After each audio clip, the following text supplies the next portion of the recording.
থ্রেডরিপার, যাকে বলা হয় ওয়ার্কস্টেশন কিং, জাস্ট একটা মনস্টার। তো থ্রেডরিপার হচ্ছে 24, 32, 64 এমনকি 96 কোরের সিপিইউ। তো এটা কিন্তু আসলে গেমিং সিপিইউ না, তাহলে এটা কেন লাগে? বড় 3D রেন্ডার, সিনেমার ভিএফএক্স, ইঞ্জিনিয়ারিং সিমুলেশন, বিশাল কোড বেস কম্পাইল একসাথে, অনেক জিপিইউ প্লাস এনভিএমই এসএসডি। তো থ্রেডরিপার মানে একটা পিসি না, এটা হচ্ছে একটা সার্ভার। তাহলে এটা সহজ ভাষায় কার জন্য?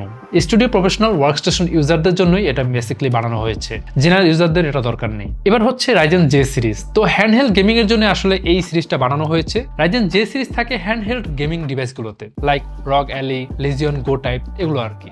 তো এগুলো আপনি কিন্তু কিনে ডেস্কটপে লাগাতে পারবেন না। তো এটা আসলে তৈরি করা হয়েছে কম পাওয়ারে বেশি পারফরমেন্স আর ব্যাটারিতে গেমিং করার পারপাসে। আচ্ছা, আপনারা অনেকেই এখন নতুন ট্রেন্ড রাইজেন এ এর কথা শুনেছেন। এখানে সিপিইউর সাথে থাকে একটা আলাদা এনপিইউ, মানে হচ্ছে নিউরাল প্রসেসিং ইউনিট। এটা এআই কাজগুলোকে ফাস্টার করে, লাইক কিছু উইন্ডোজ এআই ফিচার, ক্রিয়েটিভ টুলসের AI effect, local AI processing. তো যদিও এখনো সব সফটওয়্যার কিন্তু পুরোপুরি এনপিইউ ইউজ করতে পারে না, কিন্তু সামনে কিন্তু এটা বেশি ইউজফুল হবে, আরো বেশি কাজে লাগবে।